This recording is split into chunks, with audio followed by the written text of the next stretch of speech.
Hello everyone, स्वागत है आप सभी का ऑनलाइन नर्सिंग क्लासेस में।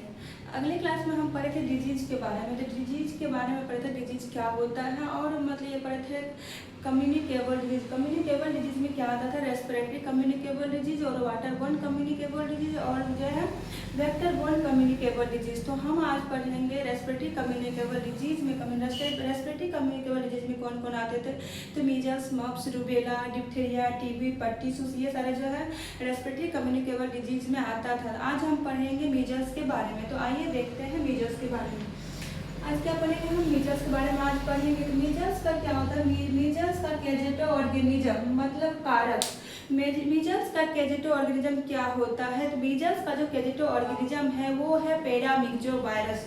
मीजल्स जो है किससे होता है, तो पैरामिक्सो वायरस के कारण से मीजल्स होता है। इसका इंक्यूबेशन पीरियड क्या है, इंक्यूबेशन पीरियड क्या है, तो 10 से 20 डेज होता है। इंक्यूबेशन पीरियड का मतलब क्या है, जब किसी के बॉडी में कोई भी बैक्टीरिया, वायरस या एंटीजन प्रवेश करता है, एंटीजन के प्रवेश करने से ले करके फर्स्ट सिम्टम जो दिखाई देता है, मतलब फर्स्ट साइन जो दिखाई देता है, उसे इंक्यूबेशन पीरियड बोलते हैं। उसे क्या बोलते हैं, इंक्यूबेशन पीरियड। जब कोई भी एंटीजन, बैक्टीरिया, वायरस या फंगी बॉडी में इंटर करता है, इंटर करने से ले करके फर्स्ट सिम्टम दिखाई जो देते हैं, उस बीच के टाइम ड्यूरेशन होता है, उसको बोलते हैं इंक्यूबेशन पीरियड। मतलब आईपी का मतलब क्या होता है, इंक्यूबेशन पीरियड। इसका इंक्यूबेशन पीरियड क्या होता है, मीजल्स का इंक्यूबेशन पीरियड क्या होता है, 10 से 20 डेज होता है मीजल्स का इंक्यूबेशन पीरियड। जब पैरामिक्सो वायरस इंटर करता है तो उसको जो है 10 दिन लग जाता है उसका साइन दिखने में। जो लगता है उसी को बोलते हैं इंक्यूबेशन पीरियड। मीजल्स का इंक्यूबेशन पीरियड कितना होता है, तो 10 से 12 डेज होता है। इसका रूट ऑफ ट्रांसमिशन क्या है, रेस्पिरेटरी रूट है। जब भी ये रेस्पिरेटरी कम्युनिकेबल डिजीज का चाहे जो भी डिजीज लेंगे, या मीजल्स ले, मप्स ले, रूबेला ले, टीबी ले, जो भी लीजिएगा, तो उसका जो रूट ऑफ ट्रांसमिशन होगा तो क्या होगा, रेस्पिरेटरी रूट होगा। उसका क्या रूट होगा, तो रेस्पिरेटरी रूट होगा।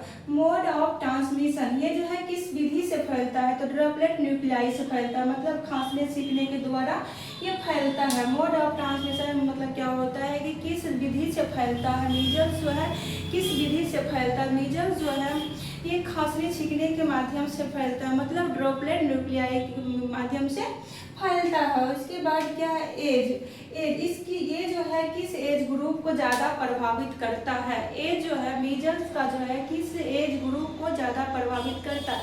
मीजल्स जो है वो बिलो द 5 ईयर, मतलब कुछ महीने से लेकर के 5 ईयर तक के बच्चों को जो है ज़्यादा प्रभावित करता है। लेकिन हालांकि मतलब किसी भी एज में हो सकता है, लेकिन जो है महीने के बाद, लेकिन 5 वर्ष से कम एज के बच्चों को ज़्यादा प्रभावित करता है। ये 5 वर्ष के बच्चे में जो है ज़्यादा प्रभावित करता है। उसके बाद क्या है, सीजन। ये किस सीजन में देखने को मिलता है, सर्दियों के मौसम में, लेकिन किसी भी मौसम में हो सकता है। ये जो है मीजल्स जो है बच्चों में सर्दियों के मौसम में अधिक देखने को मिलता है, लेकिन किसी भी मौसम में जो है हो सकता है। सर्दियों के मौसम में ज़्यादा देखने को मिलता है, लेकिन किसी भी मौसम में ये हो सकता है। उसके बाद क्या है, क्लिनिकल फीचर इसका क्या होता है, मतलब इसका कुछ विशेषता, मतलब क्या क्या लक्षण देखने को मिलता है। फीवर, क्रोजा, शॉर्ट थॉटनेस, redness of eye, increase lacrimation. इस कंडीशन में क्या होता है, जब किसी को मीजल्स होता है उस कंडीशन में जो है बुखार लगता है, गले में खराश देखने को मिलता है, रेडनेस ऑफ आई, आँख का मतलब रंग जो है लाल होने लगता है, आँख का लाल होना, और फिर इंक्रीज और लैक्रिमेशन, अत्यधिक आंसू आना। जब किसी को मीजल्स होता है, या किसी बच्चे को, या 5 साल के बच्चे से कम को जो मीजल्स होता है, उस कंडीशन में क्या होता है कि आँख से ज़्यादातर आंसू आने लगता है, आँख से आंसू गिरने लगता है। कॉपलिक एस्पोट ऐसा पूछता है किस बीमारी में कॉपलिक एस्पोट देखने को मिलता है, तो किस में देखने को मिलता है, मीजल्स। और ये कॉपलिक एस्पोट जो है कहाँ देखने को मिलता है, फर्स्ट कॉपलिक एस्पोट जो है वो कहाँ देखने को मिलता है, माउथ के अंदर फर्स्ट एंड सेकेंड मोलारिटी के पास देखने को मिलती है। ये कहाँ देखने को मिलती है? मीजल्स में जो है पॉप्लिक स्पॉट फर्स्ट बार कहाँ देखने को मिलता है? तो ये जो होता है फर्स्ट और सेकेंड मोलारिटी टीथ जो होता है, इस बीच माउथ के अंदर में जो है पॉप्लिक स्पॉट देखने का मतलब जिसका निचला हिस्सा लाल और ऊपर का हिस्सा व्हाइट देखने को मिलती है पॉप्लिक स्पॉट का। उसके बाद क्या है? Vaccination precaution. इसका बचाव के लिए क्या करते हैं? जिसके लिए क्या करते हैं? वैक्सीनेशन लगाते हैं। वैक्सीनेशन जो है मीजल्स वैक्सीन लगाते हैं। मीजल्स वैक्सीन जो है 9th मंथ की उम्र में दिया जाता है। मीजल्स वैक्सीन जो है ये 9th मंथ के एज में दिया जाता है और इसका जो रूट होता है ये जो है 9th मंथ के एज में देते हैं मीजल्स वैक्सीन। फर्स्ट वैक्सीन जो है 9th मंथ के जिसको बोलते हैं एमआर मतलब मीजल्स और रूबेला। इसका जो फर्स्ट वैक्सीन है 9th मंथ के एज में पड़ता है और सेकेंड जो है 12 से 16 मंथ में पड़ता है। सेकेंड इसका डोज और रूट क्या होता है? इसका डोज कितना होता है? 0.5 ml सबक्यूटनेस मार्ग से देते हैं और जो है इसको 45 डिग्री के एंगल पे देते हैं। इसको कैसे देते हैं? तो 45 डिग्री के एंगल में स्किन के नीचे मतलब देते हैं, सबक्यूटनेस रूट से देते हैं और 45 डिग्री के एंगल पे देते हैं। इसका डोज कितना होता है? डोज जो है 0.5 ml देते हैं और किस साइड पर देते हैं? इसका साइड क्या होता है? राइट अपर आर्म पर देते हैं। राइट अपर आर्म पर देते हैं। इसको कैसे देते हैं? मीजल्स वैक्सीन जो है वो राइट अपर आर्म पर देते हैं, 45 डिग्री के एंगल पर देते हैं। सबक्यूटनेस रूट जो है वो 45 एंगल डिग्री पर दिया जाता है। उसके बाद होता है डिजॉल्विंग। इसको किसमें डिजॉल्व करते हैं? इसका डिजॉल्व जो है डिस्टिल वाटर में किया जाता है। इस मीजल्स का जो वैक्सीन होता है उसको कैसे डिजॉल्व करते हैं? किस चीज़ में डिजॉल्व करते हैं? जैसे BCG को जो है नॉर्मल सलाइन में डिजॉल्व करते हैं, उसी तरह मीजल्स को जो है डिस्टिल वाटर में डिजॉल्व करते हैं। और डिजॉल्व जब करते हैं, जैसे जब मीजल्स का वाइल खोलते हैं और डिजॉल्व करते हैं तो उसका जो है उपयोग 4 घंटा के अंदर तक ही करते हैं। अगर 4 घंटा से ज़्यादा होता है तो उसको क्या करते हैं? डिस्कार्ड कर देते हैं, उसको यूज में नहीं लेते हैं। इसका ओपन वाइल को जो है 4 घंटा तक ही यूज करते हैं। क्या करते हैं? ओपन वाइल को 4 घंटे तक ही यूज करते हैं। उसके बाद क्या करते हैं? डिस्कार्ड कर देते हैं। इसका स्टेज ऑफ मीजल्स का स्टेज देखिए, प्री इरापेटिव स्टेज में क्या होता है? चत्ते आने से पहले की स्थिति को प्री इरापेटिव स्टेज बोलते हैं। चत्ते आने से पहले की स्थिति को जो है प्री इरापेटिव स्टेज बोलते हैं। उसके बाद जो है इरापेटिव स्टेज, इसमें क्या होता है? चत्ता दिखाई देने लगता है। इरापेटिव स्टेज में जो है चत्ता दिखाई देने लगता है, लेकिन पोस्ट इरापेटिव स्टेज में जो है ग्रोथ रिटार्डेशन देखने को मिलता है। इसके विकास में जो है कुछ रुकावट देखने को मिलने लगता है।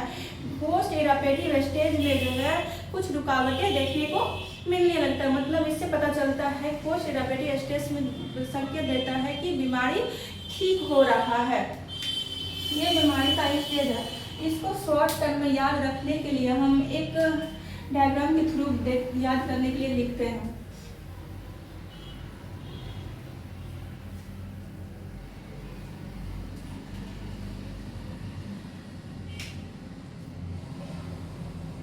ये देखिए, ये क्या है हमारा? मीजल्स। ये क्या है? मीजल्स का क्या है? कैरिटो ऑर्गेनिज्म क्या है? मीजल्स कैरिटो ऑर्गेनिज्म क्या है? तो पैरामिक्सो वायरस है। क्या है इसका वायरस? तो पैरामिक्सो वायरस है इसका। ये क्या है? तो पैरामिक्सो वायरस से होता है, वायरस होता है। इसका इसका इंक्यूबेशन पीरियड कितना होता है? तो 10 से 20 दिन होता है। 10 से 20 डेज होता है इसका इंक्यूबेशन पीरियड। इसका क्या है? रूट ऑफ ट्रांसमिशन क्या है? रूट ऑफ ट्रांसमिशन क्या है? तो ये जो है रेस्पिरेटरी रूट से फैलता है। रेस्पिरेटरी रूट होता है इसका। इसका क्या है? मोड ऑफ ट्रांसमिशन क्या है?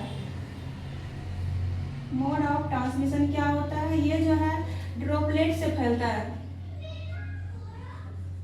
ड्रॉपलेट न्यूक्लियाई माध्यम से